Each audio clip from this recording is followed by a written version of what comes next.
नमस्कार। Standard 10 chapter number 8 introduction to trigonometry exercise number 8.2 question number 3। If 10a plus b is equal to √3 and 10a minus b is equal to 1/√3 then यहां पे आपको condition दी गई है। Ultimately question क्या है? Find a and b।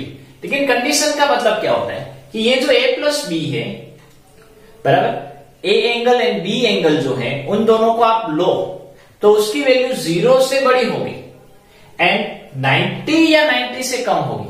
मान लो कि आपने लिया 60 एंड 60 तो 90 से बढ़ गई कि नहीं? आपने दोनों एंगल 0 ले लिए तो भी नहीं चलेगा। मतलब कंडीशन a प्लस b के लिए दी गई है कि भाई वो वैल्यू 0 से बड़ी होनी चाहिए एंड 90 या 90 से छोटी होनी चाहिए। दूसरा, यहां पे a माइनस b है तो ऑलवेज a एंगल बड़ा होना चाहिए, वरना तो नेगेटिव आंसर आएगा। अगर b को बड़ा कर दोगे तो नेगेटिव आंसर आएगा एंड नेगेटिव एंगल पॉसिबल नहीं है। इसलिए इसके बेस पर कंडीशन दी गई कि a is greater than b। आपको a एंड b की वैल्यू फाइंड आउट करनी है। अभी यहां पे फ्रेंड्स 10 दिया गया है, आपको चैप्टर नंबर 9 में भी काम आएगी ऐसी एक ट्रिक 10 के लिए, कोट के लिए भी। मतलब 10 means cot means inverse of 10। लेकिन 10 के लिए हम क्या करेंगे? 30, 45, 60। तो 30 की वैल्यू 30 को बेंड 1/√3 1 एंड √3/1। नीचे 1 ना लिखे तो चलेगा। इतना सिंपल आप छोटा सा बॉक्स कहीं पे रफ में बना लो। आपको याद नहीं रखना है, आपको अपने हैंड का यूज करके जो हमने ट्रिग्नोमेट्रिक टेबल किस तरह से अदर हैंड रूल का यूज करके कर सकते हैं वो सीखा है कि भाई 30 को बेंड साइन साइड 1 फिंगर और साइड 3 फिंगर तो 1/√3 आंसर आया। 45 के लिए 2/2 यानी 1 का स्क्वायर रूट 1। 60 के लिए 3/1 यानी √3/1 वो लिख लिया। ये वैल्यू आपको 9th चैप्टर में भी काम आएगी और पर्टिकुलर इस सम में भी काम आएगी। Now first condition 10a plus b is equal to √3। अभी देखो फ्रेंड्स, √3 कब आ रहा है? 10 60 ले रहे हो तब √3 हो रहा है कि नहीं? तो अब तक हम क्या कर रहे थे कि 10 60 दिया जाता था और उसकी जगह पे हम √3 लिखते थे।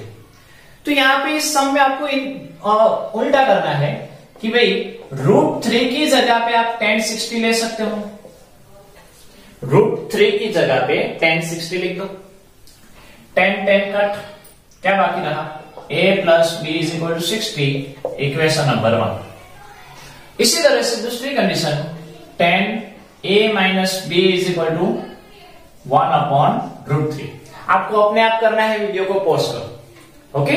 बाद में अपने आप करने के बाद सोल्व करो। बाद में अभी आपको पता चल गया होगा कि यहां से a minus b मिलेगा, फिर दोनों इक्वेशन को सोल्व करना है इस पर इक्वेशन चैप्टर नंबर 3। यहाँ पे चैप्टर नंबर 3 की एप्लीकेशन आ गई।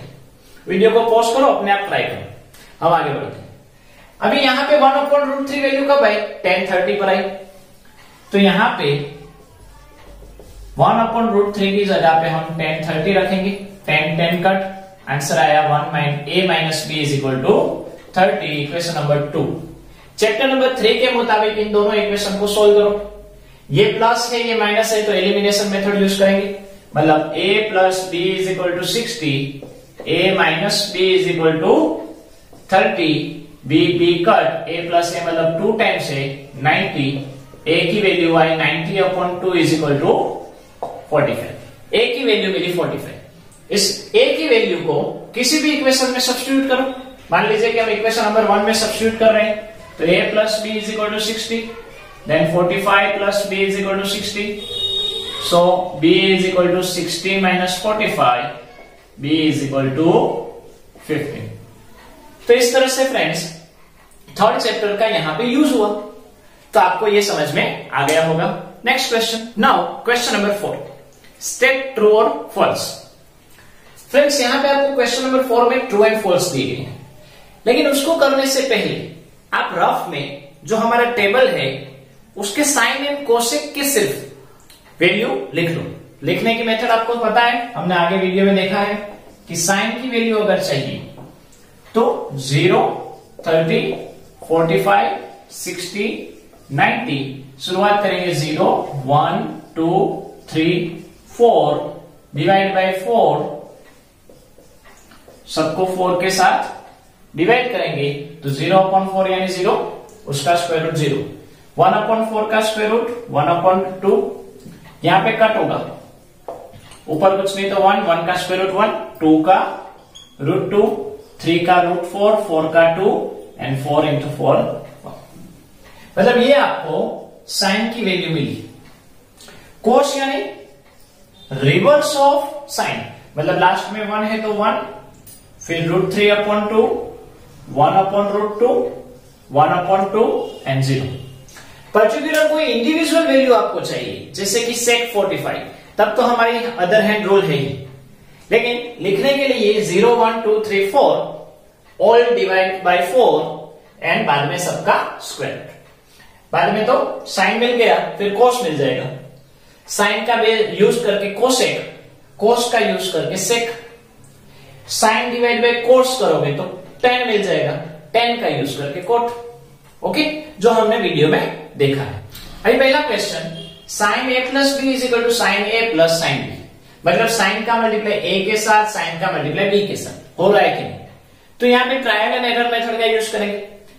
तो a एंड b की कुछ वैल्यू रखो, जीरो को छोड़कर कोई भी वैल्यू, 30 45 30 60 30 90 या 45 60 45 90 या 60 90, लेकिन जीरो नहीं लेना है क्योंकि उसमें आंसर में गड़बड़ होगी। तो साइन a प्लस बी, तो मान लीजिए कि हमने 30 एंड 60 लिया, तो 30 एंड 60, तो यहां पे क्या हो जाएगा, साइन 30 प्लस साइन 60 हो जाएगा। a की वैल्यू 30, b की वैल्यू 60, तो a 30 एंड b 60। अभी 30 प्लस 60 क्या होंगे, 90, यहां पे जो है वैसे रख दो। अभी वैल्यू सब्स्टिट्यूट करो, साइन 90 यानी कितने आए थे, 1, साइन 30 हाफ प्लस √3/2, मतलब क्या होगा, 1 is equal to, denominator same है तो न्यूमरेटर 1√3/2। क्या ये दोनों सेम है, नो, तो ये स्टेटमेंट कैसा हुआ, फॉल्स हुआ। Clear. Next, the value of sine theta increases as theta increases, theta मतलब एंगल, 0 30 45 60 90, जब इस एंगल की वैल्यू हम बढ़ा रहे हैं तब साइन की वैल्यू बढ़ रही है। तो देखो साइन की वैल्यू कितनी है, 0, और कहां तक जा रही है, 1 तक, मतलब 0 से शुरू करके 0 के बाद थोड़ी इंक्रीज हुई और कहां तक आई, 1 तक आई, मतलब उसकी वैल्यू बढ़ रही है, तो ये स्टेटमेंट हुआ ट्रू। लेकिन कोस की वैल्यू क्या हो रही है, उसकी वैल्यू मैक्सिमम 1 है और वो कम हो रही है, कहां पे पहुंच रही है, 0 पे हो रही है। तो नेक्स्ट क्वेश्चन है, the value of cos theta increases at theta increases, कि भाई कोस थीटा की भी वैल्यू, एंगल जैसे बढ़ रहे हैं वैसे कोस थीटा की भी वैल्यू बढ़ रही है, तो वो फॉल्स हुआ, आप यहां पे देख रहे हो। लेकिन अगर क्वेश्चन रिवर्स पूछा जाए, the value of cos theta decreases as theta increases, theta जैसे जैसे बढ़ रहा है वैसे कोस थीटा की वैल्यू कम हो रही है, तो ये ट्रू कहलाता है। तो एग्जाम में ऐसे ट्विस्ट करके पूछा जा सकता है, आपको क्वेश्चन को अच्छे से समझना है। फिर है sine theta is equal to cos theta for all values of theta, sine theta and cos theta की वैल्यू सभी एंगल्स के लिए इक्वल है, फ्रॉम 45 के लिए इक्वल है, लेकिन देखो साइन 30 के लिए 0 के लिए अलग है, 30 के लिए अलग है, 45 के लिए अलग है, 90 के लिए अलग है, मतलब ऑल वैल्यू लिखा है, इसलिए ये स्टेटमेंट क्या कहलाएगा, false. And last, cot A is not defined for A is equal to 0। अगर हम A इज इक्वल टू 0 रखें, मतलब कोट 0 की वैल्यू नॉट डिफाइंड है, तभी कोट 0 यानी क्या, तो फ्रेंड्स देखो जब भी इस तरह से आए तब उसकी वैल्यू फाइंड आउट करो। कोट 0 यानी कोस 0 अपॉन साइन 0 लिख सकते हैं, आपको कुछ याद नहीं रखना है। कोट 0 यानी कोस 0 अपॉन साइन 0, तो कोस 0 की वैल्यू कितनी है, 1, डिनोमिनेटर में साइन 0 की वैल्यू कितनी है, 0, मतलब आंसर क्या आया, 1/0। डिनोमिनेटर में जब भी 0 आए तो उसकी वैल्यू पॉसिबल नहीं है, मतलब नॉट डिफाइंड, मतलब ये स्टेटमेंट ट्रू है। क्लियर। तो फ्रेंड्स आपको ये समझ में आ गया होगा। इसी के साथ हमारी ये जो एक्सरसाइज है, एक्सरसाइज 8.2 वो कंप्लीट होती है।